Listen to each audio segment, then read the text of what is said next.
गुर्राहट, सिर्फ मौन। हिरन ने धीरे से कहा, तुम मुझे मारने नहीं आए हो, है ना? शेर ने बिना हिले कहा, अगर मैं मारना चाहता तो अब तक तुम जिंदा नहीं होते। आज कुछ अलग है। दोनों कुछ पल खड़े रहे, फिर बिना कुछ बोले साथ चल पड़े। एक ऊंचा पुल दो हरे पहाड़ों को जोड़ता था, जिसके नीचे गहरी घाटी और तैरते बादल थे।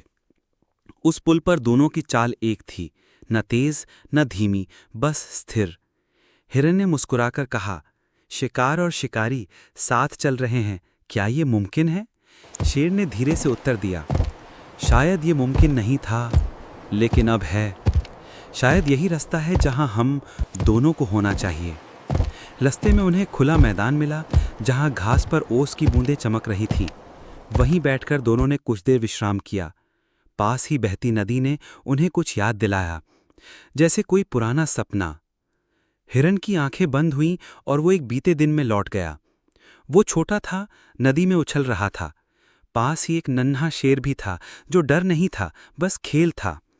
दोनों पानी में छींटे मार रहे थे, तितलियां उड़ रही थीं, हंसी की हल्की गूंज थी। शेर ने भी वो पल याद किया। दोनों के चेहरे पर हल्की मुस्कान थी, एक ऐसी स्मृति जो दिल में बस गई थी लेकिन जहन से खो चुकी थी। चलते चलते जंगल और गहराता गया। सूरज की रोशनी या पेड़ों के बीच बहुत कम दिख रही थी। तभी दूर एक टूटी फूटी संरचना दिखी, जैसे कोई पुराना मंदिर जिसे समय ने निगल लिया हो। पत्थरों पर काई जमी थी, दीवारों पर लताएं लटक रही थीं। एक विशेष शांति थी उस स्थान पर। हिरन ने मंदिर की सीढ़ी पर कदम रखा। जमीन पर उकेरे गए चिन्ह हल्की नीली रोशनी में चमकने लगे। शेर सतर्क हो गया, लेकिन एक कदम पीछे नहीं हटा। मंदिर ने जैसे उनकी उपस्थिति को पहचाना। शेर बोला, ये कोई सामान्य जगह नहीं है, यहाँ कुछ जाग रहा है। हिरन ने कहा, लगता है ये जगह हमें बुला रही है। अचानक बादलों से बिजली कड़की, हवा तेज हो गई। उन्हें एक पहाड़ी रास्ते से आगे बढ़ना पड़ा। चट्टानी पगडंडी संकरी थी, नीचे गहरी खाई। अचानक हिरन का पैर फिसला, लेकिन शेर ने उसे झट पकड़ लिया। हम यहाँ नहीं होना चाहिए। नहीं, हमें यहीं होना चाहिए। ये रास्ता आसान नहीं है, लेकिन सच्चा है। मंदिर के अंदर दीवारों पर बने चिन्ह तेजी से चमकने लगे। एक किरण आसमान की ओर गई और एक जादुई नक्शा हवा में बन गया।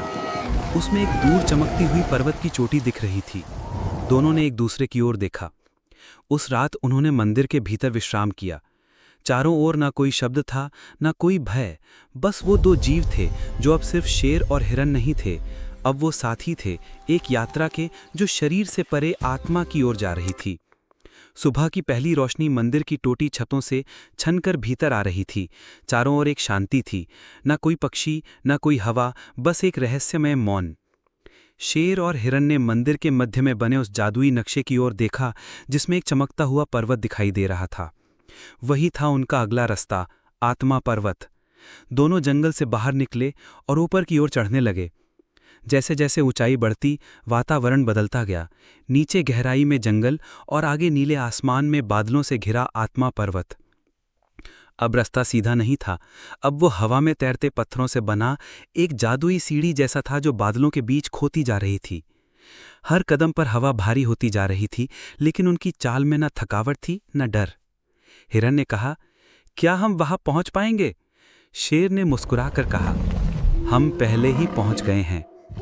यात्रा बाहर की नहीं, भीतर की थी। जैसे ही वो आत्मा पर्वत की चोटी पर पहुंचे, वहां एक चमकता हुआ गोल प्रकाश उनका इंतजार कर रहा था।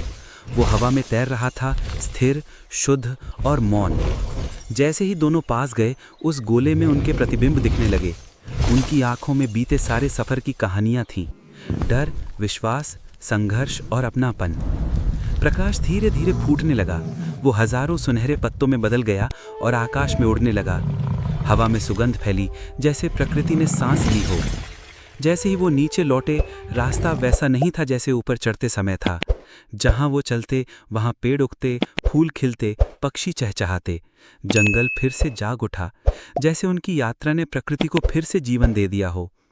और तब जहां उन्होंने कदम रखा, वहां एक नया वृक्ष उगाया, रोशनी से बना हुआ, शांत लेकिन जीवित। वह वृक्ष उनका स्मारक बन गया, उस यात्रा का जो शरीर से नहीं आत्मा से पूरी हुई थी। शेर और हिरण एक बार फिर उस चट्टान पर खड़े थे जहां से उन्होंने शुरुआत की थी, पर अब वो वही नहीं थे।